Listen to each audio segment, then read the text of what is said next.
attempt to explore Confucian humanism as a way to address critical issues defining our human community today. This is not a historical course, it's not a cultural course. The course is very much focused on the question of self-knowledge. I hope the course will be useful for you as a reference to your own ethical self-reflection. The basic themes of the course are very clear, not particularly controversial, but since the course does not assume any dogma, in other words, it's a free inquiry, you should be able to challenge every statement I make or any statement in the texts. So this is not a course that requires certain kind of prior knowledge of the culture, the history, or the basic themes of East Asia, of China, or of Confucianism. It is simply a way of addressing these kind of issues, and we should all be open to the inquiry. I would probably begin with some of the basic assumptions. Again, I want to underscore these assumptions can be easily challenged. And then I will I will take about 10 minutes, and then I will introduce the organization and orientation of the course, and then end with some further reflections. The basic orientation of the Confucian Way is simply to state that the Confucian Way is learning to be human. It's a human way of self-understanding. The point of departure is the concrete living human being here and now. So the assumption is not that the ultimate meaning of life is somewhere else. It's not in the future. It's not in history, but in our position, in our existence, here and now, as a concrete human being. So each one of us has sufficient resources to think about this issue from our particular point of view.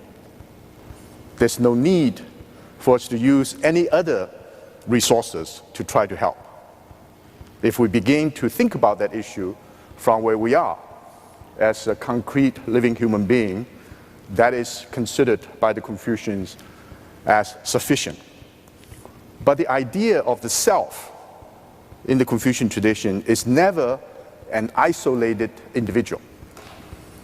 The self is always a center of relationships.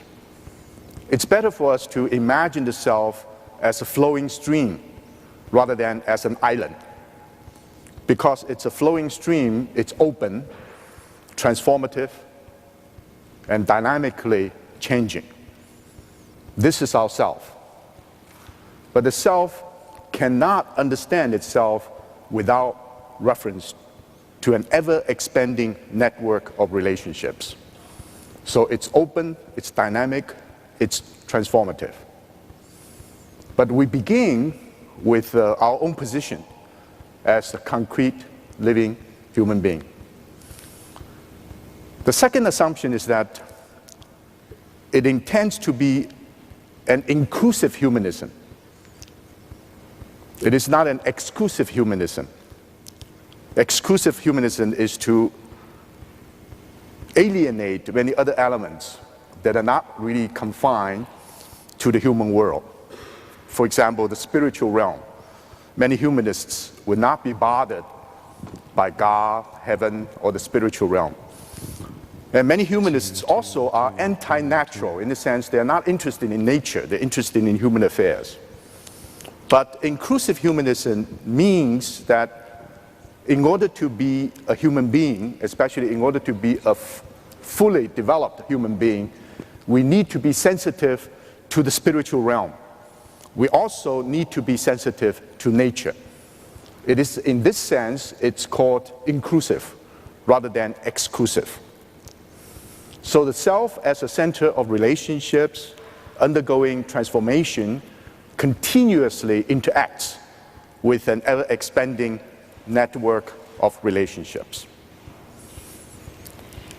And it is in this sense that the Confucians talk about learning not as the acquisition of knowledge. Of course, acquisition of knowledge is absolutely critical. But learning is understood as character building. A question was asked in the Analects, what is the ultimate meaning of learning? When I taught the course on Confucian philosophy at Peking University in 1985, I asked the question whether for the Confucians learning is for the sake of the self or for the sake of others. Overwhelming majority of the students at Peking University insisted that Confucian learning is learning for the sake of others, because it's for the sake of society, for the sake of family, for the sake of the government, for the sake of the well-being of the humanity. It's not just for yourself. But curiously, maybe even ironic, in the Analects, Confucius insisted that learning is for the sake of the self, not for the sake of others. We do not learn for our parents. We do not learn simply because of social pressure. We do not learn simply because political demands. We learn for ourselves. And that idea of for ourselves is really related to the idea of the self as a center of relationships. As a center, we never negotiate that particular arena in which we consider it as our own. As relationships, when we develop ourselves, we always are mindful of the existence of the other human beings, even nature and the spiritual realm. Because the emphasis is on the learning of the self, then the concrete living person has all the resources that we need through our own reflection, our own self-knowledge, to embark on this process. So the course is, in this case, organized with the very basic assumption in Confucian ethics that a person is not an isolated individual, but a center of relationships.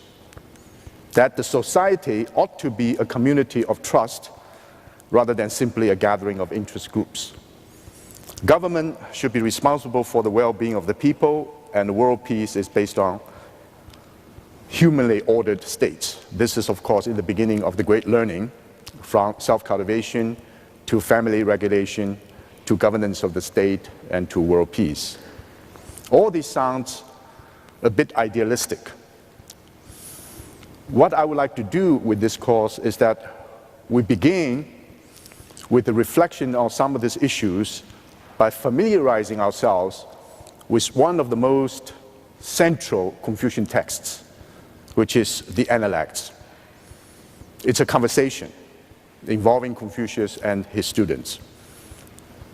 Then we move on, after our exposure to the Analects, to the book of Mencius, to the book of Xunzi, the Great Learning, and the Doctrine of the Mean. These are the basic 4 books of Confucian learning, plus Xunzi, one of the major critics of the main line of Confucian thinking. And we would then move on to familiarize ourselves with some of the writings of Neo-Confucian thinkers, especially Zhu Xi and Wang Yangming. So basically, there are 5 major thinkers we need to engage ourselves in conversation with. And this involves no more than simply 4 primary texts. The second part of the course, we would like to engage ourselves in a kind of contemporary reflection based upon 4 major issues defining our human community today: human rights, feminism, ecology, and global ethics. We offer some critical reflections on Confucian understanding of the human condition and in our sort of imagined world. So we don't want to simply accept the assumptions in the Confucian tradition. We want to be critical. But at the same time, after being exposed to their way of thinking, we should be able to formulate some critical responses from the Confucian point of view to some of these major issues. There will be 2 talks or 2 lectures per week, and there will be 1 discussion session. The requirements of the course are relatively simple. We require 3 short papers, 5 to 6 pages each. And the deadlines for the papers are listed. And the final examination. Each paper will consist of about 15 points, or 15%. And so 3 papers and your participation in the discussion. And the final, that 60% and the 40% will simply be the final exam. Do you have any questions concerning, first of all, the mechanism of the course? It's difficult for me to see everyone clearly, but if you have any questions, you can raise your hand. Should be able to recognize you.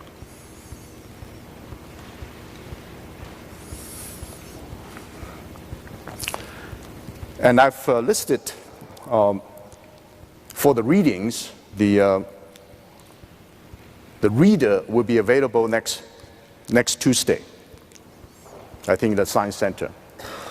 But next Monday already, next Tuesday already, we'll begin talking about the Confucian story and also the idea of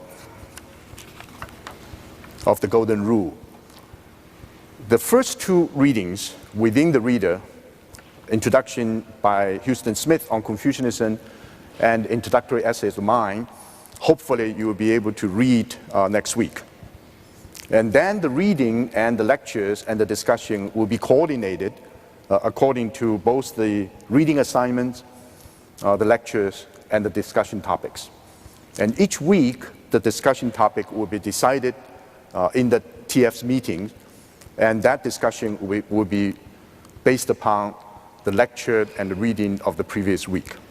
So you should have enough time to move ahead and have a basic sense of the overall structure of the course.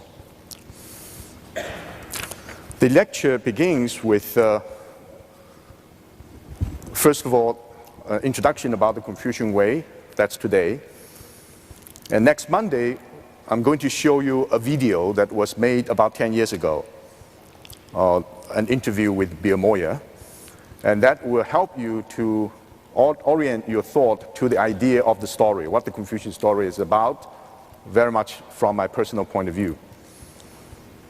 Then Thursday will be the lecture on the Golden Rule. And then starting from the 3rd week, we begin with the lectures on the reading of the Analects, how we understand the Analects. And then they will be followed by some of the major issues raised by the Analects, such as the question of humanity as differentiated love and ritual as civility. This will be followed by a reading of another text, Herbert Fingeret's, on the secular as the sacred, which is related to Confucian humanism, and then the reading will be connected with the lecture on the one hand and the discussion on the other. Following Confucius, there will be Mencius, the same pattern with Xunzi and with the Great Learning and the Doctrine of the Ming. So the first 8 or 9 weeks will be basically an exploration of some of the major issues raised by the Confucians. And then the final 3 weeks will be engaging ourselves on the question of human rights, the feminist critique of the tradition, ecology, and the question of the global ethic. So this is basically overall design of the course, and the required texts are very few. They're basically primary texts. And the readers will help you to relate some of these broader issues to the critical concerns of the modern age, ecology, feminism, religious pluralism, and of course the question of global ethic. So that's more or less the overall design of the course.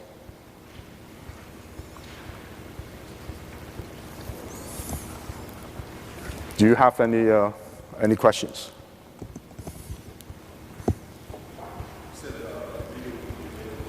The reader will be available Tuesday, next Tuesday. So you should use the reader together with the basic texts.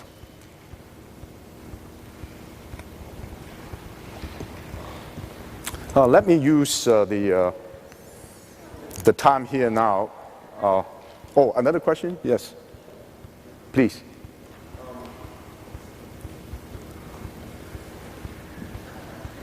The recommended texts? Yes. Are they expected reading, or what is the expectation with them? Okay, the recommended text is for those who want to know more about Confucian ethics. You're not required to be familiar with these texts, but they simply help you to write your papers, and also for the reading period also reflect upon some of the other issues.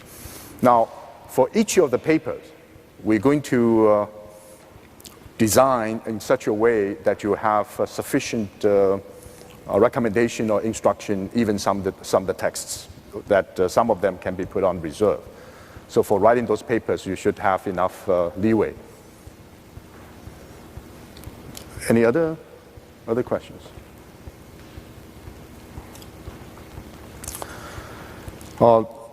I briefly talk about the basic orientation. Now let me focus on the question about globalization and the human condition.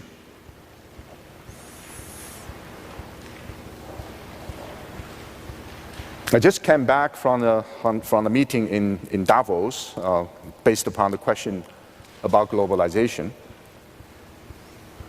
I was impressed by the fact that globalization as a kind of homogenization in the sense of the various kinds of differences of ethnicity, of gender, of land, even time and space, are overwhelmed by these global trends moved by the market force. And the world seems to become smaller, and the shrinking universe now becomes a kind of global village. And yet, when we look at this global village, it does not exhibit integration, harmony. The global village exhibits difference, differentiation, and even outright discrimination. So what we see in the world today is globalization and localization, which was a surprise for some of us who first talk about the question of modernization as a process that the differences of the world gradually will be overcome. The world actually has never been divided in terms of wealth and power, access to information, to ideas.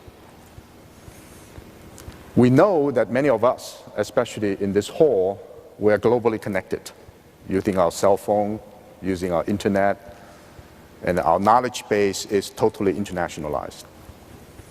And yet, we're aware of the fact that more than 50% of humanity has never used a telephone, never communicated, never received a phone call, never make a phone call. So 50% of the human race have no access to this particular technology. And in fact, the diversity of the world today is such that all the primordial ties, all the basic conditions that make a human being, such as ethnicity, language, gender that we mentioned, each one of them becomes very, very significant and important in defining who we are. If we do not face up to the question of ethnicity in the United States, for example, the United States, as Arthur Schlesinger Jr. and others have pointed out, may become disunited. If Canada is not confronted with the question of language well, French, English, for example, Canada will not become a unified country. Even a small country like Belgium, suffering from the challenge of Flemish to the French community. The question of land linked to the issue of sovereignty is not only a Palestinian question, it is also a Native American, Hawaiian, Taiwanese. The question is all pervasive. The question of gender differentiation, is one of the most important issues in the 20th century, certainly to the 21st century. How we'll be able to reach a stage where gender equality is assured. Otherwise, the struggle and conflict will continue. The question of age cohort, we normally considered a generation 30 years. Then, even a 10-year period, there will be some kind of generational gap. More recently, we even experienced generational gaps between, say, freshmen and senior. The generational gaps, the time becomes shortened.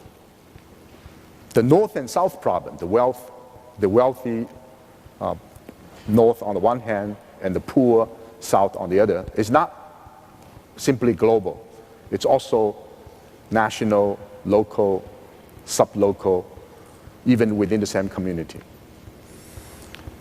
We used to worry about inter-religious conflict between the Sikhs and the Hindus, the Muslims, the Christians, and so forth.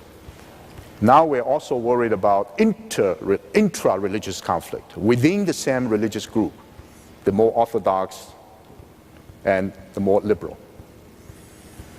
So with the globalizing process, with the modernizing process, they're making the world smaller and smaller. We have the global village, and yet all these primordial ties we talk about become even more conflictual.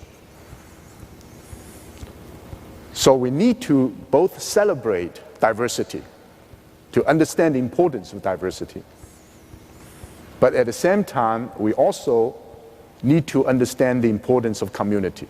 So the two key words in this connection is diversity and community. And the need for communication is obvious in this sense. This is the human condition in which we find ourselves. We need to find an ethic that is able to celebrate diversity, to recognize differences, differentiation, but at the same time to underscore the importance of community or communication. All ethical religious traditions want to be universal, which means that all the differences we're talking about, if you're talking about the process of learning to be good, learning to be morally responsible, you're not worried about different races, gender, land of birth, age. You have to come up with a notion that is universally acceptable. Going beyond all these differences, it should be good not only for the young but for the old, not only for Asians but for Europeans, Americans, not only for Buddhists, Taoists, but also for Christians and Muslims, and everyone should be able to have a sense of whether that is the right approach. How can we, in order to do that, most of the moral philosophers believed that we need to come up with a very thin description of what is the most basic ideas that we have to accept. It cannot be very thick. If it is thick, then it will not fit all humanity. Now the Confucians have a problem in this connection because they believe that the concrete living person, here and now, is the point of departure. How can we understand a concrete living person who's of course a person with ethnicity, with gender, land of birth, with all the specific experience as an individual, myself?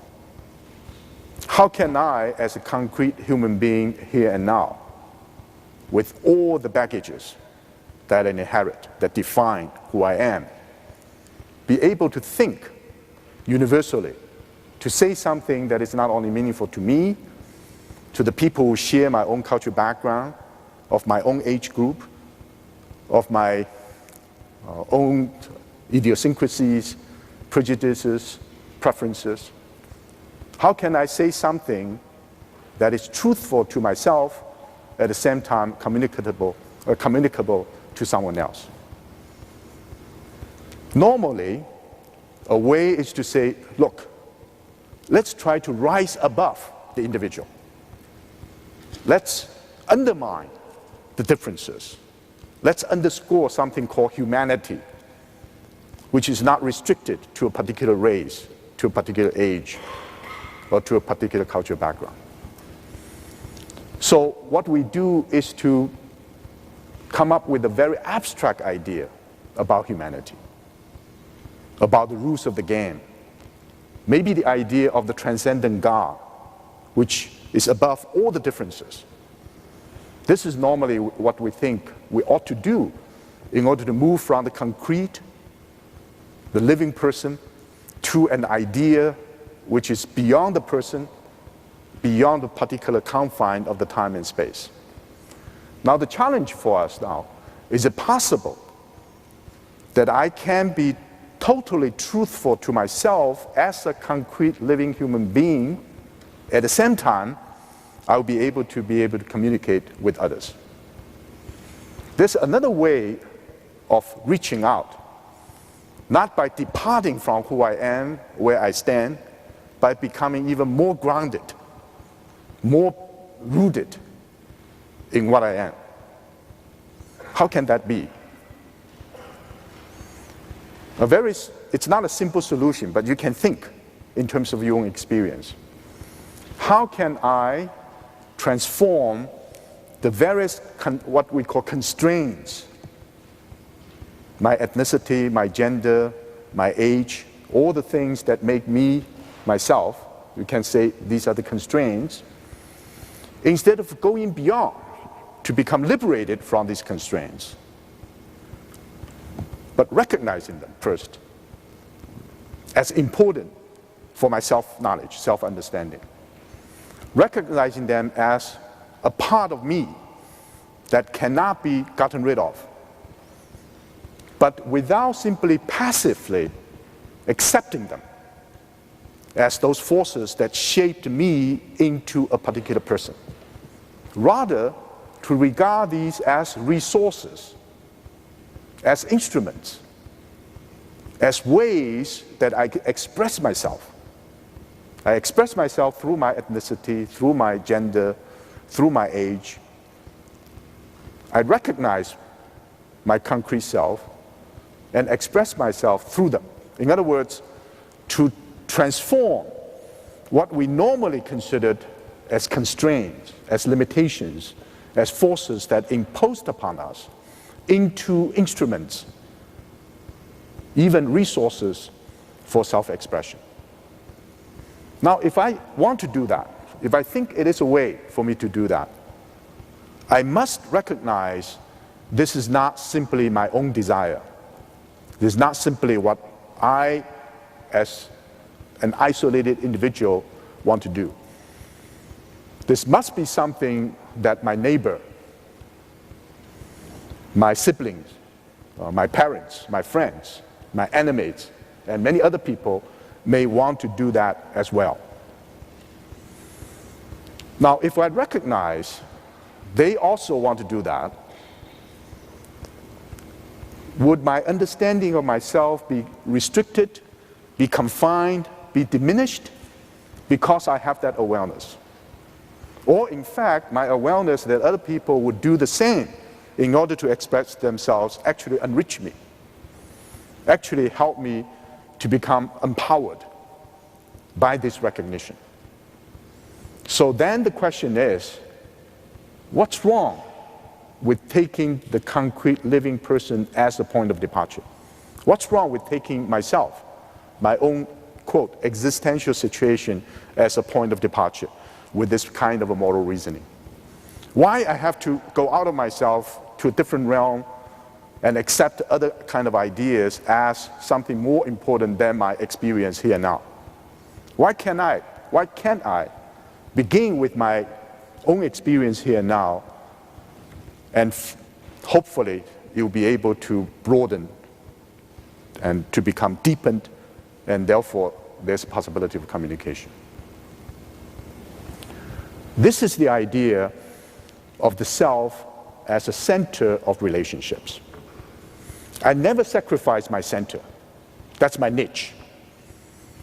So where I was born and how I grew up, what I want to become, the parents that contributed to who I am, the people that I've been associated with, all these are meaningful to me in understanding my niche. That's my center. And since my center is mine, it is not interchangeable. It cannot be linked.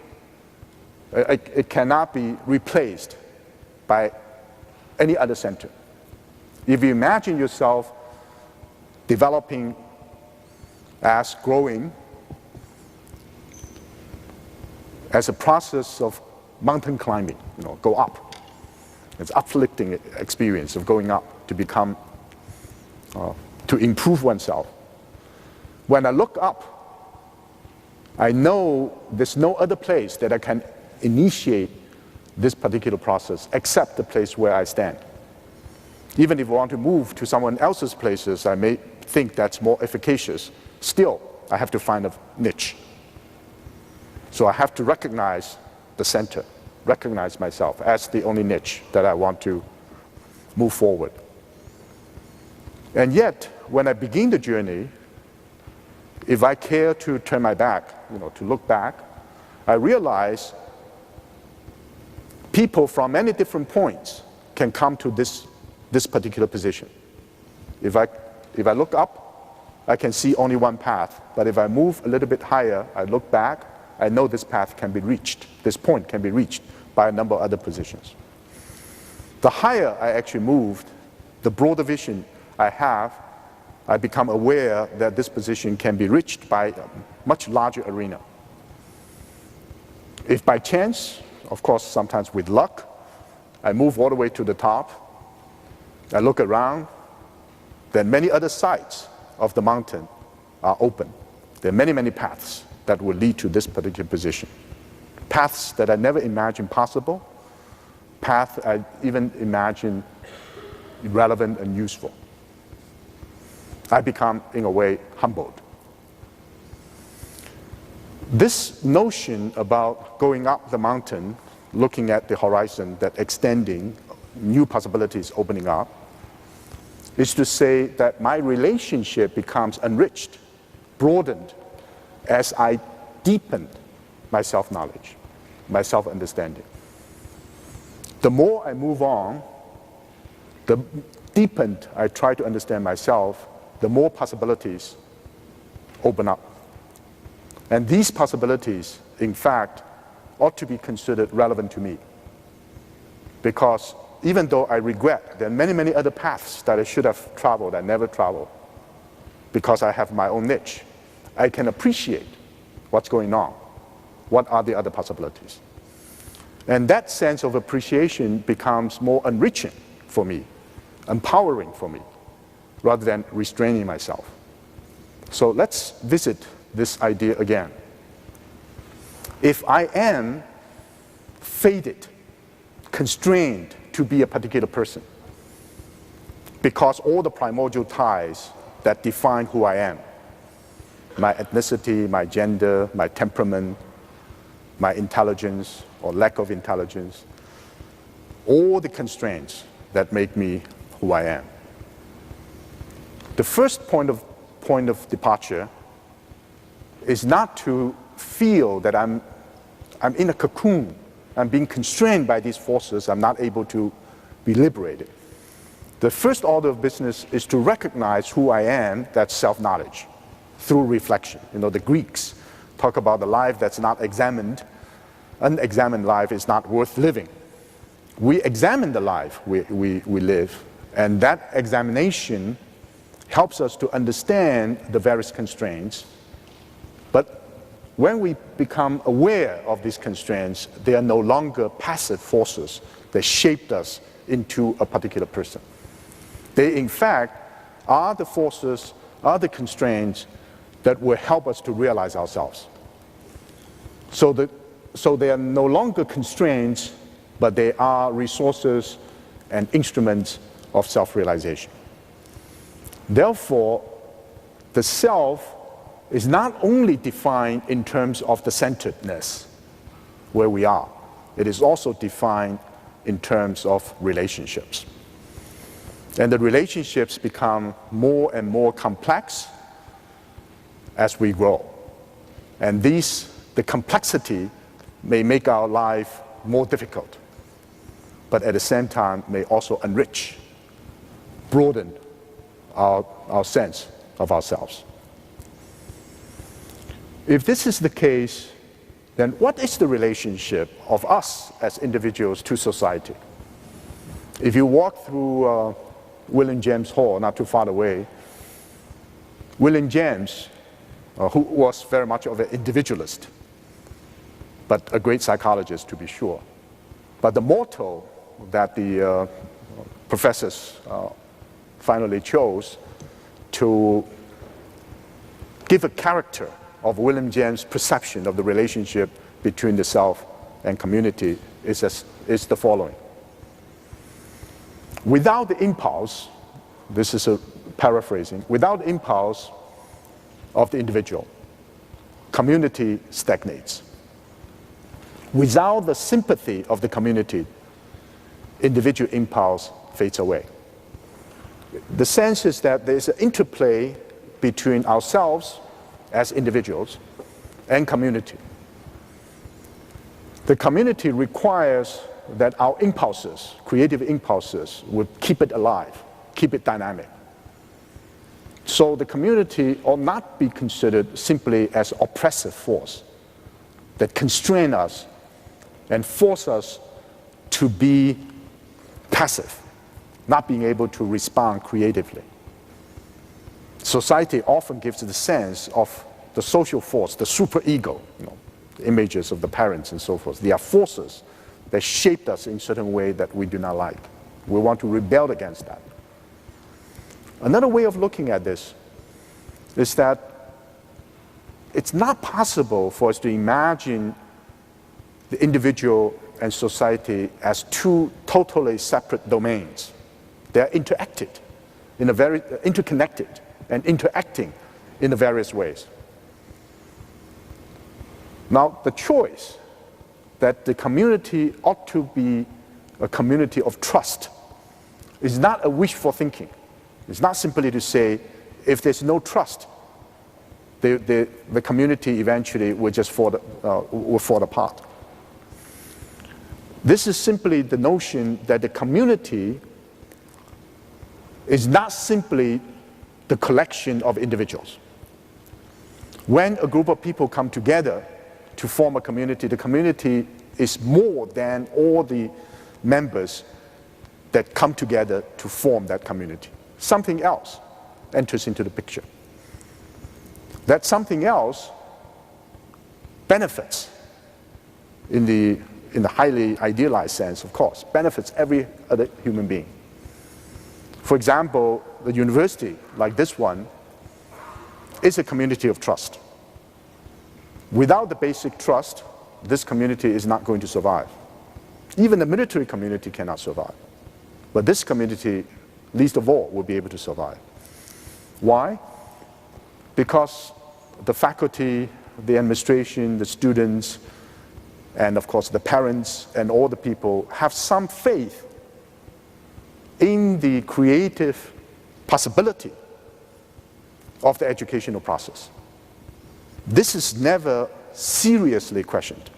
We question about it all the time, about the way of doing it, how we're going to invest, what kind of courses that would be most helpful, most useful, most beneficial for my own career. We make all kinds of choices. We fight over resources, and we're sometimes very conflictual in our demands. But there's a very, very basic underground trust in not only the reasonableness, but in the truth of an educational process that will benefit all. This faith, this trust in the joint enterprise, which is often unstated, is absolutely critical for any community to survive. Just hypothetically, if we begin to question about that, we begin to ask whether the investment, the amount of money we put in, will be able to get the result that we anticipate. Do a very close cost analysis. Once we use a pragmatic, utilitarian way of calculating exactly what will happen, the whole structure collapses because it cannot be analyzed quantifiably in this particular manner. Because what is being transmitted is not simply packaged knowledge. That packaged knowledge can be labeled or designed or measured according to certain kind of quantifiable standards. But is this simply a blind faith in the community, in the society that we find ourselves? It's not. It's not a blind faith. We always question, we always engage ourselves in the inquiry. We always challenge the assumptions. But yet, the society as a community of trust is a value that we need to cherish in the very basic sense of our humanity. And it's, I don't have much time, I simply want to end. This is also a notion that nature is not simply that arena which is inhuman, which is also not spiritual, which can provide the resources simply for us to enjoy, to develop ourselves. One great ecological thinker, Tom Berry, has made the observation that in any kind of relationship, the worst kind of relationship is that your partner, after many, many years, simply say, look, I've been used. Our relationship is never being reciprocal. I've been exploited. I've been used.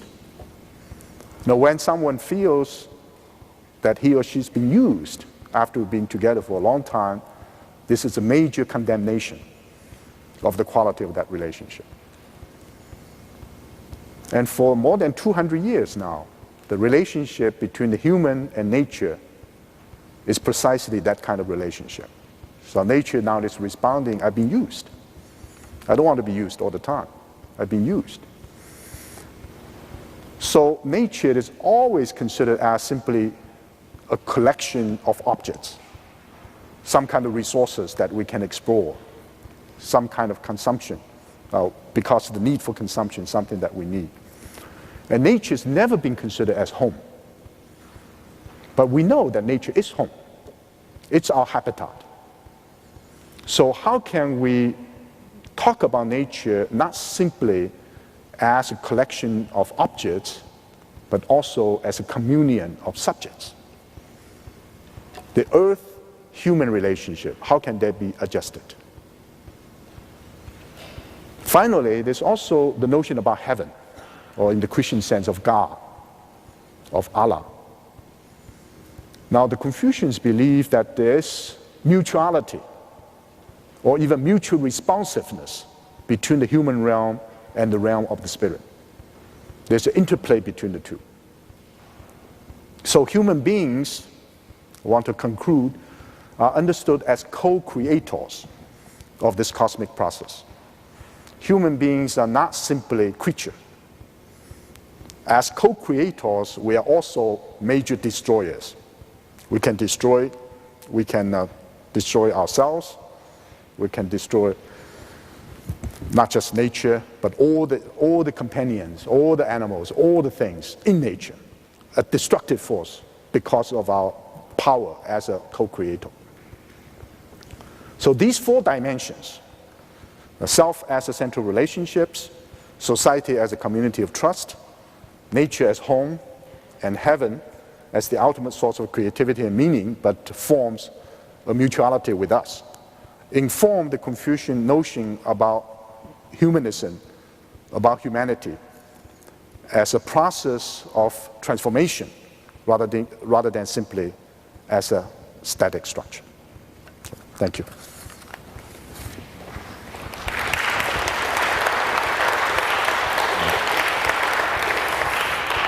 Next Tuesday, we'll begin with a film. And that would take about 25 minutes, and then I would give you, offer some question and answer.